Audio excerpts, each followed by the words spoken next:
Hey Joey, long time no see. The sun is setting over there. I turned the AC off because you could hear it. If you can hear the fan, that's none of my business. Otherwise, I will boil to death in this room. All of that to say, welcome to my new house. I moved. Because of that, and many other things, I have both barely been reading and have not been filming videos. But we're back with a mid-year wrap-up type deal. I'm just gonna run through quickly kind of where I'm at on everything for the year. Spoiler alert, it's vastly behind on my reading goal, but this is supposed to be for fun, and so it doesn't matter, right? It doesn't matter. It's about July when you're seeing this. It's the last day of June when I'm filming this. So where we're at right now, I have read 59 books. I'm halfway through two others, but those don't count. So I have read 59 books. That is 40% to my reading goal. Now, if you're a math whiz, you might know that I should be 50% to my goal, but 40% is a lot better than I thought it was. And I read like 4 or 5 books on vacation last week, and that really did help. And I'm feeling the reading coming on. The sunlight is so bad.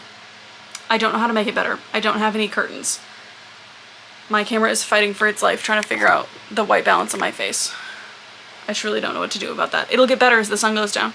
So it'll get better as the video goes on, I promise. Anywho's, my best reading month was March. I read like 15 books that month.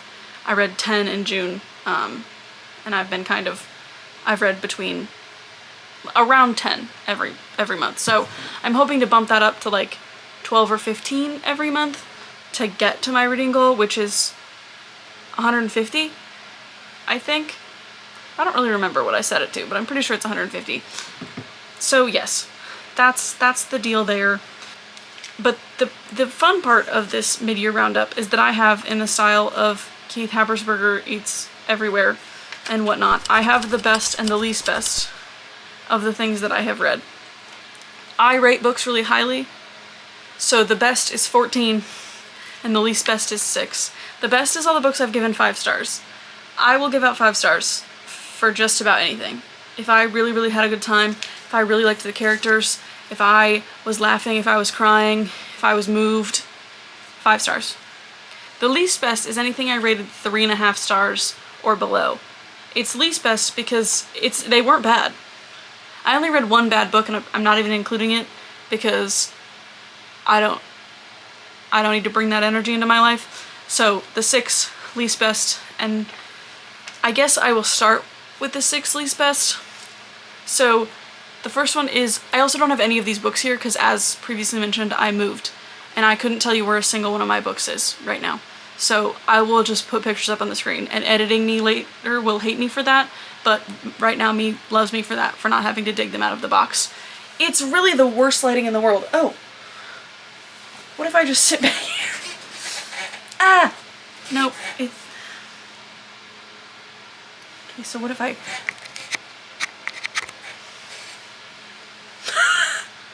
That's so funny. Okay, I'm gonna do it... Nope. I'm gonna do it from back here. Listen, I'm not a professional. I don't know what I'm doing. Hopefully it gets better and I can move closer. But anyway, we're gonna start with the least best. Starting out at 3.5 stars. These are in order of when I read them, not in order of their rating. At 3.5 stars is A Love Song for Ricky Wilde. Part of the reason that I think that I rated this low, again, 3.5 stars isn't low, is because it took me like 2 weeks to read it, which is not the norm for me. And so I didn't feel super connected to the characters. But again, I think that was a me problem because I spaced it out too long. It like took me too long. So I was like away from them for too long.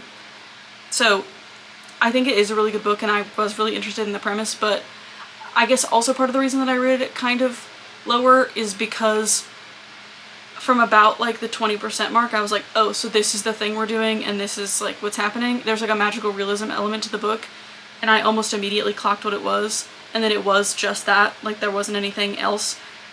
And I just personally didn't love that because I kind of wish that it was like something that I didn't expect. But anyway, then at 3.25 stars is Hello Stranger by Catherine Center.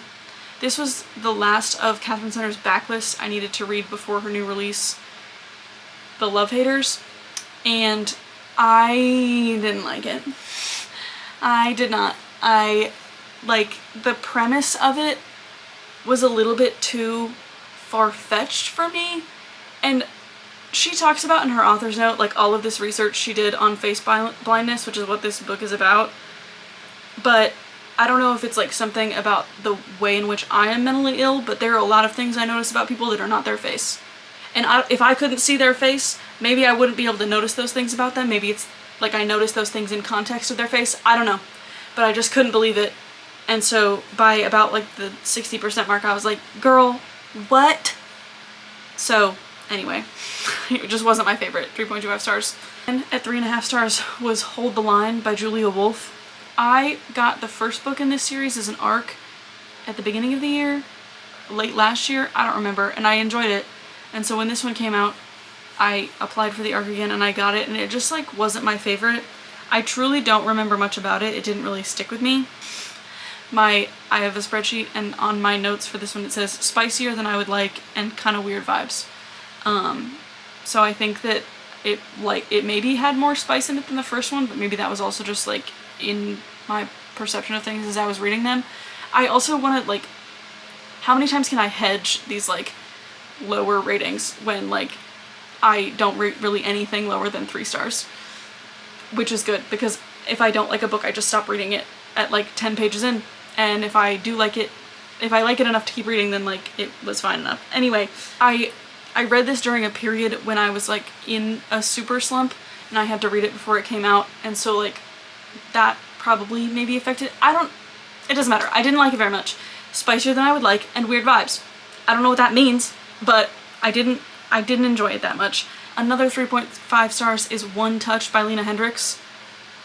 I read the first book in this like interconnected series last year, and it just, I don't think I liked that one very much. I didn't like the second one very much. This one, like, I picked it up because we were like doing renovations to this house that we moved into, and this book is about her renovating her family's farmhouse, and so I was like, oh, that's so fun. Doing all this stuff makes me want to read a book where they renovate stuff. And I was like thinking of like Love Redesigned by Lauren Asher. That's the vibe I was going for. There's a lot less home renovation happening in this book than I had hoped there was, so that partially contributed to it. It also just like, I don't know. The like tropes on this one are ex-boyfriend's brother and brother's best friend. It's like a whole thing. And it felt like it was like too many things at once, kind of. So it was a 3.5. It was fine. I like them, but it wasn't like my favorite small town romance book I've read, and I've read a lot of them. So it's hard to get onto that part of the list, whatever. Then at 3 stars is Homebound by Meredith Trapp. This was on my Kindle while I was on vacation. My friends and I were doing this thing where we would like hand each other our Kindles and be like, based on what's in my Kindle library, pick what I'm gonna read next. Very fun. I didn't read a single physical book on that vacation, but who cares? So this was picked for me by one of my friends based on the cover alone, which I think may be how I added it to my Kindle library. I don't remember how it got on there. I think I may have seen a promotional TikTok or Instagram post, and that's how it got on there. It just, my note for it is literally just don't care. I just like didn't connect with any of the characters, and they were all like kind of making me angry, and I just like, I didn't believe in the relationship. I didn't believe that anyone was like getting better or doing anything good for themselves. It was just like not my favorite thing. So 3 stars. And then the last book on this list is actually the last book I read, which is One Chance by Lena Hendricks. This is a childhood friends to lovers, which is like genuinely my favorite trope. I love childhood friends to lovers, but this one is low-key spoilers for this, for the next like little bit. I just need to explain this to you for you to understand why I didn't like it. So our female main character was foster siblings with this girl. That girl dated our male main character as like teens. Like in high school they dated. So like MMC and FMC's foster sister were dating. Then the foster sister dies in a car accident, or like gets hit by a car, basically. And so then, despite the fact that these two have supposedly been in love the whole time, our FMC was keeping a secret, and our MMC thought that he couldn't have the FMC because of the dead ex-girlfriend. And so instead, he slept with everyone in town and every tourist that came to town. Like, his reputation was that he was like a playboy. And I'm not saying that he had to be like completely celibate or like wait for her the whole time, but she was like, they were still best friends. So she just watched him like hook up with every girl in town and half the tourists and all of this stuff for years. And yeah, she didn't say anything about how she was in love with him. But if he was in love with her, I couldn't believe it. I was like, no. She's like a great person and like a great friend and takes care of him and like does all this stuff. And he just like one day was like, well, actually, I've loved you the whole time, but I thought that like we couldn't be together because of your sister. Boy, bye. No, I didn't. It made me really angry. So anyway, I was hoping not to talk about those for very long, but I guess I just went on and on, so I'm sorry. I try not to be negative. I don't feel negatively about any of those, despite all of what I just went on about that. It just like, there are things about them that pulled me out of the story, and so I rated them lower. Anyway, next we have the best. So again, these are in order. There are 14 of them, so I'm not going to talk about them too much.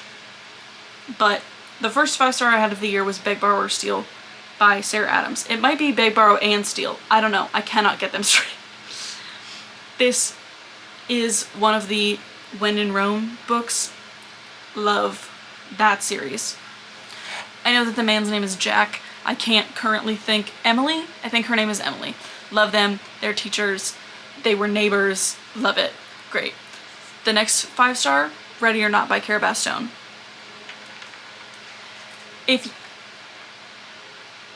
I love this book so much. I read Ready or Not. I like specifically went to the romance bookstore, bought it specifically. I might have even had to order it and wait for it to come in because I wanted to read it because I was lucky enough to get an arc of Promise Me Sunshine. So I was like, well, I want to read Ready or Not, which I've heard such good things about, before I read Promise Me Sunshine, because the fact that I had heard such good things about Ready or Not is the reason I applied for the arc for Promise Me Sunshine. Anywho's, I read it, I cried, I laughed, I had such a good time. It's such a good book. I love Cara Bastone. So that was 5 stars. Then I listened to Emily Wilde's Compendium of Lost Tales. All of the books in this series are a 5-star for me. I love Wendell. These books remind me of the TV show Bones, which is one of my favorites. Something about it I think is so fun. 5 stars, easy, whimsy, love. Then Promise Me Sunshine, when I got around to reading that arc, was also a 5-star. I sobbed. It was so good. I own 2 copies of this book because I found one signed in Minneapolis, because that's how much I like it. Everyone should read it. Go read Cara Bastone. This is such a funny order. The next book is The Enemy by Sarah Adams. I'm working on reading her backlist. This one I thought I wasn't going to like because I thought they were going to be mean to each other the whole time. They weren't. It was such a good time. I liked it enough that I gave it 5 stars. I listened to this one also, which was fun, and so I like listened to it all day at work and then was done, and that probably contributed to why I liked it so much, was because I was like in the story the whole time, but I still liked it. Then The Spell Shop by Sarah Beth Durst. I got this as an Owl Crate book. I hadn't read it. One of my friends read it. She was telling me how good it was. I read it. It is so good. I think I listened to this one also.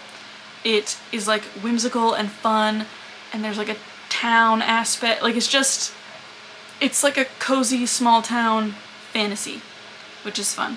I'm excited for the second one to come out. Then, to no one's surprise, Beautiful Exile by Catherine Cowles. I love Catherine Cowles. I will scream about how much I love her books from the rooftops. We're about to get another one. I'm very excited about it. This one was 5 stars. They've all been 5 stars. She also announced a new series. Anyway, I'm getting off topic. Then, Everything is Tuberculosis by John Green.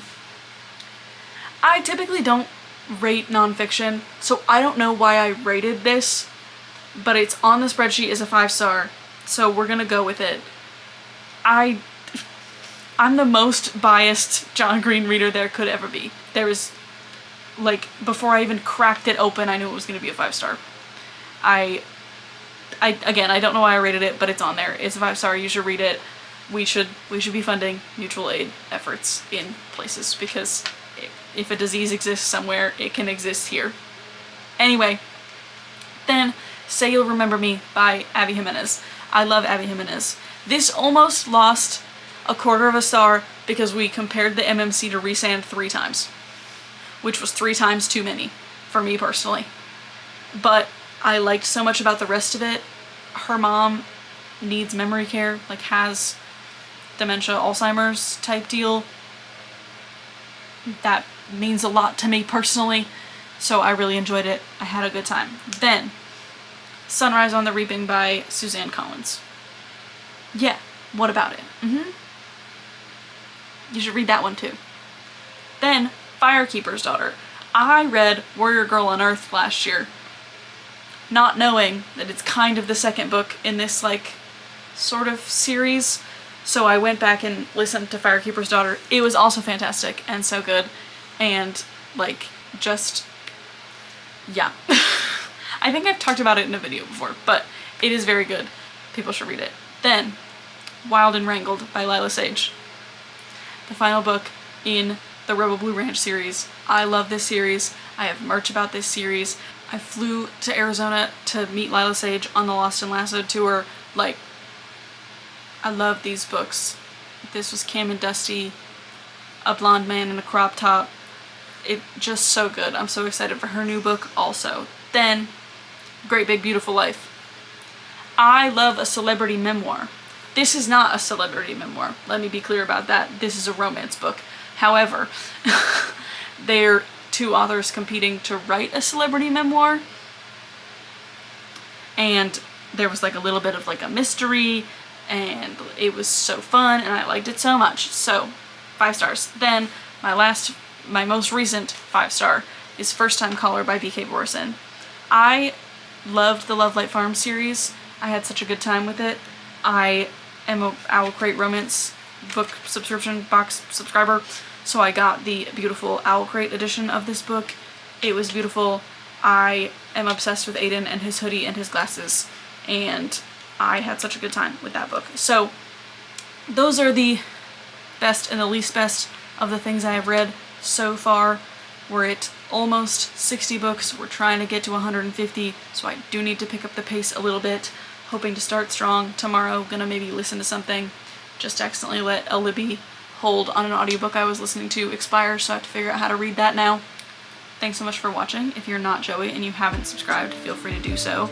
I post willy-nilly and haven't for the last 2 months, but I am now, and maybe I will continue to.